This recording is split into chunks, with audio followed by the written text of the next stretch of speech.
কথায় বলে মানুষ মানুষকে ফিরিয়ে দিলেও বড় মা কাউকে ফেরান না। তাই সেই টানেই আমরা চলে গেছিলাম বড় মার কাছে। কিভাবে গেছি গাইস সেটা তো তোমাদের সাথে শেয়ার করবো এই ভিডিওর মধ্যে। আর ওখানে গিয়ে আমি কি কি করেছি সব তোমাদের সাথে এই ভিডিওটাতে শেয়ার করব। সো চলো বেশি দেরি না করে ভিডিওটা স্টার্ট করা যাক। Let's go.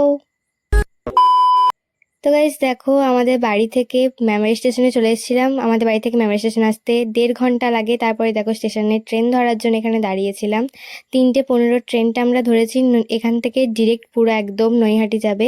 তো দেখো ট্রেনে করে যাচ্ছে, আর আমরা যেই বগিটাতে উঠেছিলাম সেটা প্রায় বলতে গেলে ফাঁকাই ছিল গাইস। আর দেখো আমি বাইরে থেকে জাস্ট তোমাদের এই ভিউটা দেখাচ্ছি, এত সুন্দর দেখতে লাগছিল না গাইস, তাই আমি তোমাদের সাথে এটা শেয়ার করলাম। দেখো চারিদিকে শুধু সবুজ আর সবুজ, আর প্রচুর পদ্ম ফুলের দেখেছি, মানে বাগান দেখেছি আর কি। বাগান বলতে এই মানে জলের মধ্যে ছিল, সেটাই বলতে চাইছি আমি। আর দেখো আমি প্রচুর এখানে হাওয়াও খেয়েছি বসে বসে। দেখো এখানটায় আমি জাস্ট মজা নিচ্ছিলাম, মজা এখানে বসে বসে। অনেক খাওয়া দিচ্ছিল, আর খুব আনন্দ করতে করতে ট্রেনে করে গেছি মা আর বাবার সাথে। দেখো গাইজ, এই যে নৈহাটি স্টেশনে নেমেছি, তখনও গাইজ ভিড়টা আমি বুঝতে পারিনি। তারপরে যখন ওভারব্রিজ দিয়ে নামি, জাস্ট দেখো গাইজ, জাস্ট দেখো কিরকম লেভেলের ভিড়। মানে কোথায় কি সিঁড়ি আছে, একবার পা ফসকে পেলেই ব্যাস হরিবোল হয়ে যাব। তারপরে ওই ভিড় থেকে মানে হাঁটছে শুধু ভিড় আর ভিড়, ভিড় আর থামছে না গাইজ। সেই স্টেশন থেকে বেরিয়ে একটা ফাঁকা জায়গায় দাঁড়িয়ে জাস্ট একটুখানি দাঁড়ালাম, একটু রেস্ট নিচ্ছিলাম। কারণ দেখো বুঝতেই পারছো একদম ভিড়ের মধ্যে ঘেমে টেমে গেছিলাম, কোনো মানে কাজ করছিল না মাথা, কী করব কোন দিকে যাব।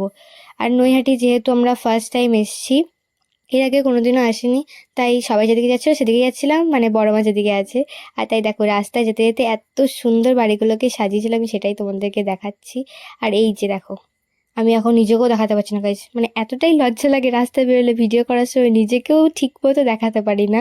দেখো একটু একটু ক্লিপই নিয়েছি আমার। আর তারপরেই দেখো গাইজ, এই যে এই ব্যাকের মুখে এখানটায় এই যে একটা ভুতুরে টাইপের মানে প্যান্ডেল করেছিল, ভেবেছিলাম ঢুকবো গাইজ, তারপরও ভাবলাম না, ঢুকলে আর বড়মা দেখতে অনেকটা লেট হয়ে যাবে। তো তারপরে এই যে আমরা চলে যাচ্ছি। এখানে তো কোনো ভিড় নেই গাইজ, মানে কিছু বুঝতেই পারবে না, জাস্ট ভিড়টা আমরাও বুঝতে পারিনি। ফাঁকার মধ্যে খুব সুন্দর আরাম করে হেঁটে যাচ্ছি। আর যেতে যেতেও অনেক ঠাকুর দেখেছি, অনেক ঠাকুর দেখেছি। আর সব ঠাকুরের নাম তো আমার ঠিক মনে নেই, তবে একটা একটা মনে আছে, তো সেটুকু বলতে পারি।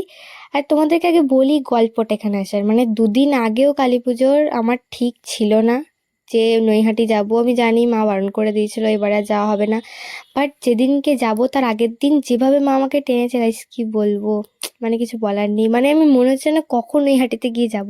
একবার বলেছি বাবা রাজি হয়ে গেছে। আর তাই দেখো এখানে বড় মার দয়াতে আমরা চলে এসেছি নৈহাটিতে। আর এই যে দেখো, প্রথমে তো ভিড় কিচ্ছু বুঝতে পারিনি, এই যে এখানে এসে আটকে গেছি ভিড়ে। এত ভিড় ছিল, এত ভিড় ছিল কি বলবো গাইস, লাইন তো এগোচ্ছিলই না, মানে লাইন তো না, সবাই আর কি এগোচ্ছিল না, এতটা পরিমাণে ভিড় ছিল। অবশ্য ঠিকই তো, সবাইকে তো শান্তিতে দেখতে হবে, কিন্তু শান্তিতে দেখার ফলে আমাদের গাইস 12টা বেজে যাচ্ছিল, গরমে ঘামে, মানে কি বলবো, জাস্ট জামা প্যান্টও ভিজে গেছিলো। আর গাইস কি বলবো, এখানে ঠাকুর দেখতে গেছি আমরা, আর কাপলগুলো যা করছিল ওদের দেখে তো আমার মাথা ফাতা সব ঘুরছিল। পিছনে বয়স্ক মানুষ ছিল ভাই, ওরা ওখানে চুমাচুমি করতে শুরু করে দিয়েছে রাস্তার মধ্যে।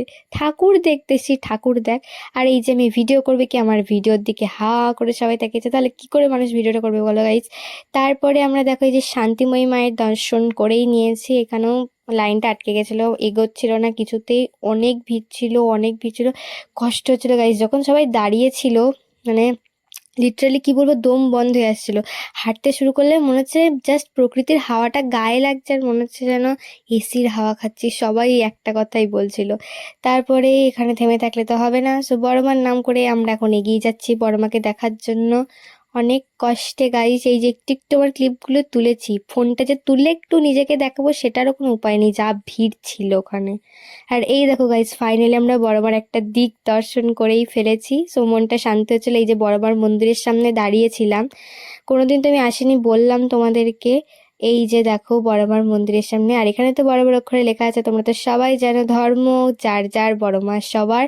আর এই যে মন্দিরের এই যে মাথা, এখানে স্ক্রিনটার মধ্যে বড় মার সব ছবি টবি সব দেখাচ্ছিল। বড় মার কাছে আমি কোনোদিনও পুজো দিইনি, আসিনি, তাই পুজো তো দেওয়া হয়নি। এবারেও তো দেওয়া হয়নি, কারণ বুঝতে পারছো ভিড়ের মধ্যে তো পুজো দেওয়া একদমই সম্ভব নয়। সো মায়ের কাছে আমি নিজের ইচ্ছা চাইতে গেছিলাম মায়ের বাবার সাথে। মায়ের কাছে গিয়ে চাইবো কি গাইস, মায়ের মুখ দেখে আমি জাস্ট লিটারেলি আমার চোখ দিয়ে জল চলে এসেছিল, আমি কেঁদে ফেলেছিলাম। তখন কি চাইবো আমি সব ভুলে গেছিলাম, পরে গিয়ে আমার মনে পড়েছে, তারপরে আমি মায়ের কাছে ওখানে দাঁড়িয়ে পাশে গিয়ে চেয়েছি মন ভরে। আর কি বলবো, চোখ ভরে গাইস দেখে এসেছি মাকে, দু চোখ দিয়ে জাস্ট চোখ ভরে দেখে এসেছি। আর এই যে দেখো গাইস, আস্তে আস্তে আমরা বড় মার কাছে চলেই এসেছি। এখানে দেখো ফোন নিয়ে যে ভিডিও করবো, দেখো ফোনের সামনে ফোন ধরে বসে আছে, তাহলে আমি কি করে ভিডিওটা করবো? ভিডিও এখানে সবাই বড় মার ফটো ভিডিও দেখাতে এসেছে, ঠিক আছে ভিডিও করুক। এরকম ভিডিও কলে দেখালে কি করে হবে? ঠিক আছে ভিডিও কলে দেখি সব ঠিক আছে, ওই সামনের থেকে তো সরাতে হয়। তবু যাই হোক, সব ভুলে গিয়ে মাকে দেখেছি, সব ভুলে গেছি, কোনো রাগ টাগ কিচ্ছু ছিল না। মাকে শুধু দু চোখ ভরে দেখে এসেছি, তো তোমাদেরকে তো বললাম। আর মাকে দেখে যা শান্তি গাইস, যা শান্তি আমি কি বলবো। আর এই যে দেখো, তারপরেই পাশে এসে বললাম না মনে পড়েছে, তারপর মায়ের কাছে চেয়েছি। আর হ্যাঁ, আমি তো মাকে বলেই এসেছি আমার ইচ্ছা পূরণ হলে, তোমরা তো সেটা বুঝতেই পারো, আমি ঠিক তোমাদের সাথে শেয়ার করবো ইচ্ছা পূরণ হলে, আর ওখানে তো যাবোই আমি মায়ের কাছে।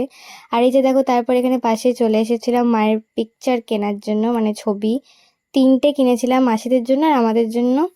তো দেখো ওখানে আমি পাশে দাঁড়িয়েছিলাম, আর মা আর বাবা ওখানে ছবি টবি এসব কিনছিল। আর আমি এখানে চলো হাঁটতে হাঁটতে যাই এখন। খুব আনন্দ করেছি গাইজ, আর কিছু হোক না হোক, 3জন গিয়েও প্রচুর প্রচুর প্রচুর আনন্দ করেছি। আর দেখো এই যে তারপরে আমরা চলে এসেছি আর একটা প্যান্ডেলের কাছে, মানে যেতে যেতে তো পরপর ঠাকুর, তোমরা তো জানোই যারা ওখানে গেছো।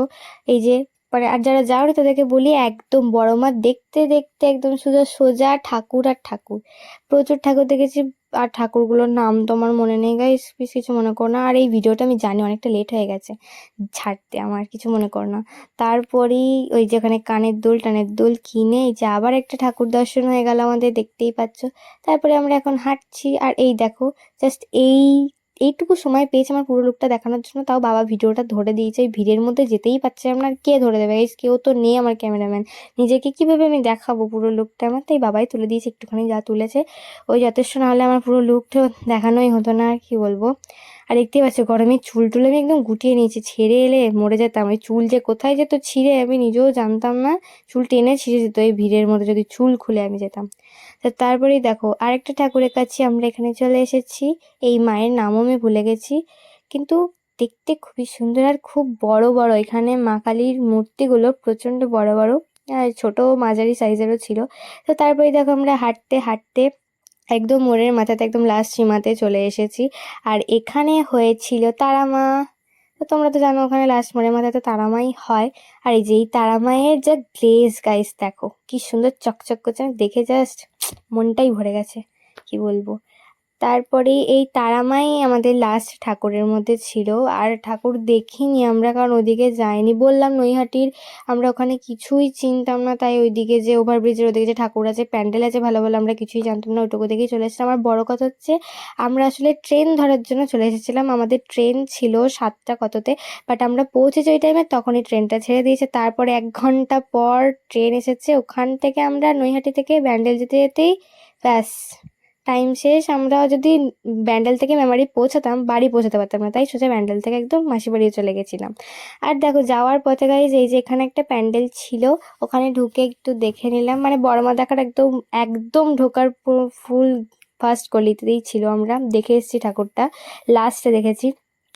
দেখো এখানে ঠাকুরটা খুব সুন্দর করে ছোটোর মধ্যে। আর তারপরে আমি এখানে দেখো মকটেল খাচ্ছি, ব্লুবেরি 3টে লেয়ারে করে দিয়েছিল। সো আজকের ভিডিওটা একটু করে গাইজ, টাটা।